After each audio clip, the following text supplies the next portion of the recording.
بسم اللہ الرحمن الرحیم۔ السلام علیکم۔ سیکنڈ ایئر آج ہم میر تقی میر کا مختصر تعارف اور ان کے کلام کی خصوصیات کے حوالے سے پڑھیں گے۔ میر تقی میر کا مختصر تعارف آپ کی ٹیکسٹ بک کے صفحہ نمبر 108 پر بھی دیا گیا ہے، وہاں سے بھی آپ اس کی ریڈنگ کر سکتے ہیں۔ میر تقی میر کا نام میر تقی اور تخلص میر تھا۔ 1723 میں آگرہ میں پیدا ہوئے۔ ان کے والد کا نام محمد علی تھا اور کہا جاتا ہے کہ ان کا خاندان جو تھا وہ حجاز سے ہجرت کر کے ہندوستان آیا۔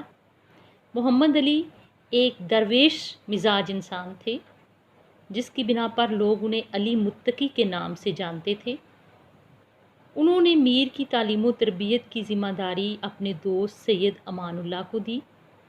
سید امان اللہ میر تقی میر سے ایسے ہی محبت کرتے تھے جیسے وہ اپنی اولاد سے محبت کرتے تھے۔ میر کوئی 10 برس کے ہوں گے کہ سید امان اللہ کی وفات ہو گئی اور اس کے کچھ ہی عرصہ بعد ان کے والد علی متقی کا بھی انتقال ہو گیا۔ میر کچھ عرصہ اپنے بڑے بھائی میر محمد حسن کے پاس رہے، مگر ان سے نہ بنی۔ باپ کی کل جائیداد پر بھائی قابض ہو گیا اور بے رخی برتنے لگا۔ تلاش روزگار کے لیے میر تقی میر نے دلی کا رخ کیا۔ وہاں کسی نواب صاحب کے ہاں ملازم ہو گئے۔ وہ نواب صاحب ان کے والد کے بڑے معتقد تھے، اس وجہ سے انہوں نے 1 روپیہ روزانہ کا وظیفہ مقرر کر دیا۔ نادر شاہ کے حملے کے بعد وہ نواب صاحب مارے گئے اور میر پھر سے بے سہارا ہو گئے۔ اس کے بعد میر تقی میر اپنے سوتیلے ماموں سراج الدین خان آرزو کے پاس چلے گئے، جو اس دور کے فاضل شاعر تھے فارسی کے۔ میر نے ان کی صحبت سے کافی فیض اٹھایا، لیکن پھر کچھ ایسے حالات ہو گئے بھائی کی وجہ سے کہ انہوں نے خان آرزو کو اکسایا، جس کی وجہ سے وہ میر کو تنگ کرنے لگے اور میر وہاں سے نکل کر مختلف رئیسوں کے ہاں ایک کے بعد دوسرے کے پاس یک کے بعد دیگرے ملازمت کرتے رہے۔ وہ زمانہ افراتفری کا زمانہ تھا۔ نادر شاہ، احمد شاہ ابدالی، پھر جاٹوں کا، پھر مرہٹوں کا، ان سب کے حملوں کی وجہ سے دلی کے حالات دیگرگوں تھے۔ شرفاء کا رہنا مشکل ہو گیا تھا۔ اچھے لوگ تلاش روزگار کے لیے دلی چھوڑ کر دوسرے شہروں کا رخ کر رہے تھے۔ چنانچہ میر تقی میر نے بھی دلی کو چھوڑ کر لکھنؤ کا رخ کیا۔ وہاں انہیں بہت سارے قدردان ملے، جس میں اس دور کے جو حکمران تھے نواب آصف الدولہ، انہوں نے 300 روپے ماہوار وظیفہ مقرر کر دیا اور یوں میر کی زندگی میں کسی قدر آرام اور سکون آ گیا۔ مگر زیادہ عرصہ نہیں گزرا تھا کہ نواب صاحب سے کسی بات پر ناراض ہو گئے اور دوبارہ سے الگ ہو کر گھر بیٹھ گئے۔ انہوں نے اپنی زندگی کا آخری دور تنگ دستی اور مصیبت میں گزارا۔ آخری 3 سالوں میں وہ اپنی بیٹی اور بیوی کے انتقال کی وجہ سے بہت دکھی تھے اور 1810 میں انہوں نے لکھنؤ میں انتقال کیا۔ ان کی غزلیات کے 6 دیوان ہیں، اردو غزلیات کے، فارسی کا 1 دیوان ہے، کچھ قصائد ہیں، مثنویاں ہیں اور شاعروں کا ایک تذکرہ نکات الشعراء کے نام سے ہے۔ لیکن جو چیز ان کی شہرت کا باعث بنی وہ ان کی غزل گوئی ہے۔ ان کو غزل کا امام و پیشوا کہا جاتا ہے۔ بابائے اردو مولوی عبدالحق انہیں سرتاج شعرائے اردو کہتے ہیں۔